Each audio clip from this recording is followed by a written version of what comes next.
Nosso estudo de hoje, eles são 8 do livro O Essencial, tem por título Dor e Prece. Se a aprovação te busca, não te rebeles. Ora, talvez não obtenhas o que rogues ao céu. Perceberás, porém, a vida a transformar-se. Brotar-te-á no ser a luz do entendimento, ouvirás em ti mesmo a voz da compreensão e notarás que dor é uma bênção de Deus. Lições pequenas, muito profundas. Dor, um livro espetacular para a gente conhecer. O Problema do Ser e do Destino, escrito por Leon Denis. A FEB colocou o problema do ser, do destino e da dor, porque o livro tem um capítulo muito impactante falando sobre o poder da dor como educacional para a gente. Então, a ideia que dá é o quê? A ideia é que em nosso aprendizado moral, a gente fatalmente vai esbarrar com um momento em que a gente precisa de uma lição um pouquinho mais contundente para poder aprender a não fazer mais os outros sofrerem, aprender a tomar um caminho mais reto. E é a dor que vem proporcionar isso para cada um de nós. Não que a dor seja imposta por Deus, ou esteja sendo querida por Deus, desejada por Deus. Não é isso. O Pai é Pai de amor o tempo todo, Ele quer o tempo todo o nosso progresso. Mas somos nós que, rebeldes ainda, a gente, para poder se adaptar, sair da zona de conforto e até descobrir o bem que o bem faz, a gente precisa passar por esse processo. Então é interessante, às vezes, a gente fazer uma comparação bem simples, né?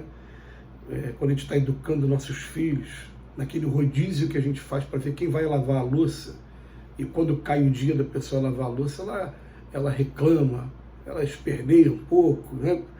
A dor acompanha até o dia que ela aprende o quanto é bom você ter higiene, ter a sua cozinha limpa, estar sempre com a casa arrumada. Mas vai ter a dor até chegar a esse ponto. Eu estou pegando um exemplo muito simples, né, lavar a louça, mas é assim para tudo mesmo. A dor da traição. Quando você é traído a primeira vez e sente a dor da traição, você começa a se colocar no lugar da pessoa e a partir daí começa a tomar o cuidado de não deixar mais ninguém passar por aquilo. Quando você sofre um golpe qualquer de um estelionatário pela primeira vez, você vai bater uma revolta, muitas pessoas vão querer buscar justiça, vão querer exigir justiça, que a polícia haja, mas o aprendizado maior que deveria ficar, e muitas vezes não fica, é que, olha o que a gente sente quando a gente é enganado. Então, para que a gente não engane daqui para frente. Então, a dor, ela vai ter sempre um processo espetacular no campo da educação e principalmente um mundo de expiações e provas como esse nosso aqui. E uma outra coisa também, a gente vai aprendendo, uma frase, por exemplo, que o Divaldo Pereira Franco usou algumas vezes e que é impactante. Ele falava assim que todo cristão de verdade vai ter um momento de holocausto. Mas por que é o momento de holocausto? Porque você está num mundo em que a grande maioria das pessoas ou pensa ou age ao contrário do Evangelho. E aí o que acontece? Vai ter um momento que vai chocar. Se Jesus estivesse encarnado aqui hoje, ia chocar o comportamento dele. A gente vai falar que cara estranho, né? Não se envolve com ninguém, ou quando se envolve não se permite determinados comportamentos, só vai até determinado ponto. Ele ia ser uma pessoa estranha. Então o que acontece? Conforme a gente vai ficando, vou botar assim, incompatível com alguns comportamentos, a gente vai tendo preconceito com relação a gente, vai sendo discriminado por conta disso.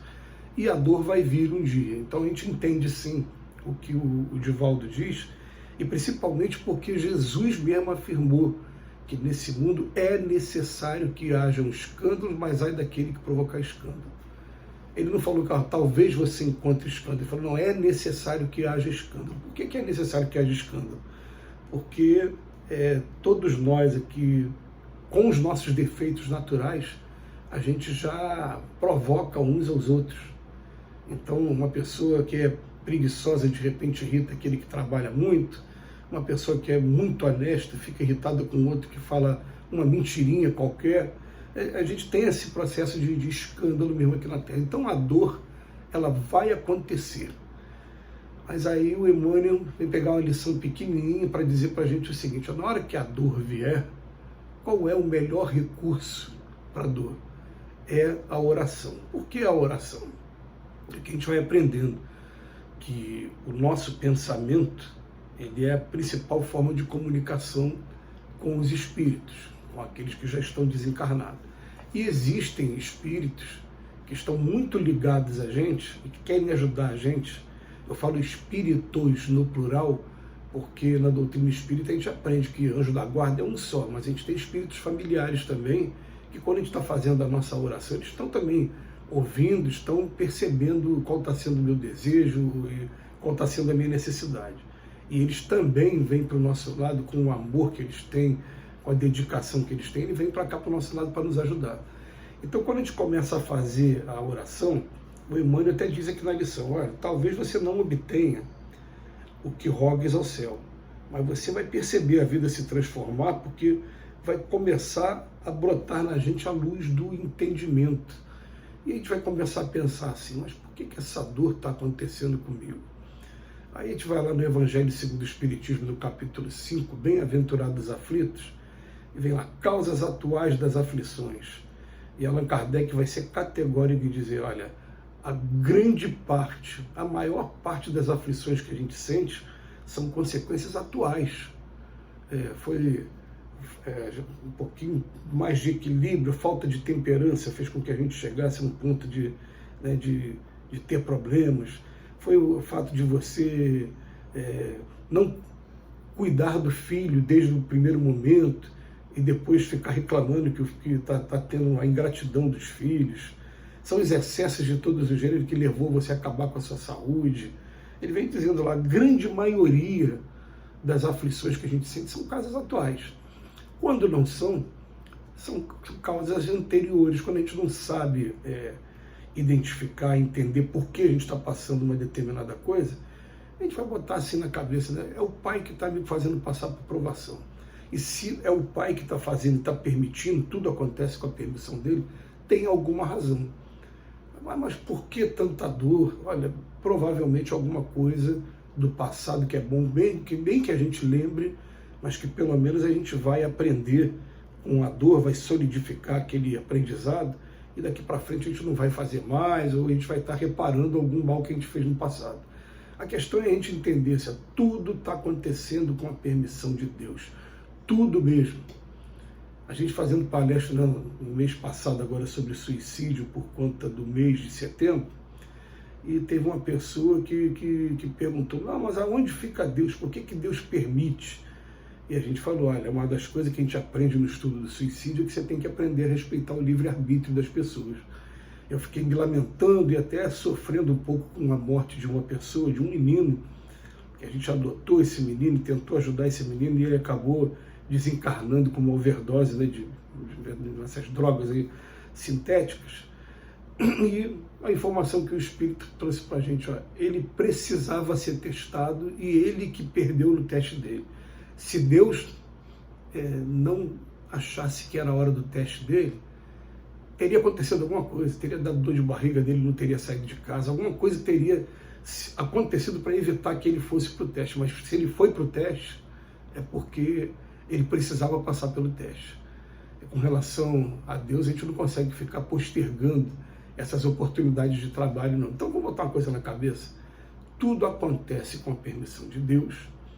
Está doendo em mim? Eu, através da prece, eu vou arrumar um poderoso instrumento para começar a ser consolado e compreender o porquê da dor, e até mesmo aceitar a dor como a gente aceita um remédio amargo que vai trazer mais saúde para a gente, que vai trazer mais virilidade, vai trazer mais a gente viver mais aquilo. Então a gente tem que começar a entender esse processo da dor como um educativo para todos nós enquanto espíritos. Que Jesus nos abençoe hoje, e sempre.